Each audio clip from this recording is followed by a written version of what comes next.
"Such a virtue in literary woman!" exclaimed Diana Chesney. "Some of them are such dowdies."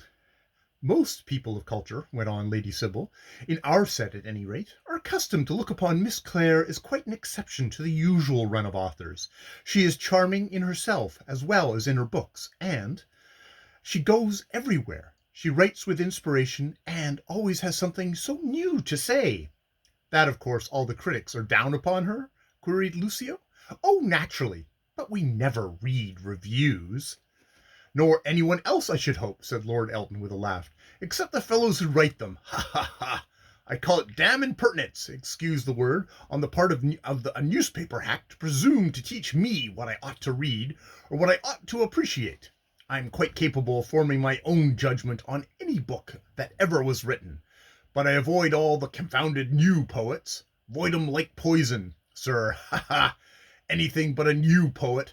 The old ones are good enough for me. Why, sir, these reviewers who give themselves such airs with a pen'orth of ink and a pen are mostly half-grown, half-educated boys who, for a couple of guineas a week, undertake to tell the public what they think of such and such a book. As if anyone cared a jot about their green opinions. Ridiculous, quite ridiculous. What do they take the public for, I wonder?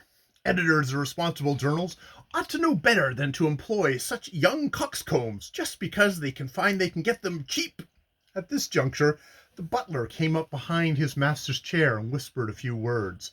The Earl's brow clouded. Then he addressed his sister-in-law. "Charlotte, Lady Elton sends word that she will come into the drawing-room tonight. Perhaps you had better go and see that she is made comfortable." And as Miss Charlotte rose, he turned to us, saying, "My wife is seldom well enough to see visitors, but this evening she feels inclined for a little change and distraction from the monotony of her sick-room. It will be very kind of you two gentlemen to entertain her. She cannot speak much, but her hearing and sight are excellent, and she takes great interest in all that is going on. Dear, dear me!" And he heaved a short, troubled sigh. "She used to be one of the brightest women." "The sweet Countess," murmured Miss Chesney, with patronizing tenderness. "She is lovely still. She's quite lovely still." Lady Sybil glanced at her with a sudden haughty frown, which showed me plainly what a rebellious temper the young beauty held in control, and I fell straightway more in love, according to my idea of love, than ever. I confess I like a woman to have a certain amount of temper. I cannot endure your preternaturally amiable female who can find nothing in all the length or breadth of the globe to move her or any other expression than a fatuous smile. I love to see the danger flash in bright eyes, the delicate quiver of pride in the lines of a lovely mouth, and the warm flush of indignation on fair cheeks. It all suggests spirit and untamed will, and rouses in a man the love of mastery that is born in his nature, urging him to conquer and subdue that which seems unconquerable. And all the desire of such conquest was strong within me, when at the close of dinner I rose and held the door open for the ladies to pass out of the room. As the fair Sybil went, the violets she wore at her bosom drooped.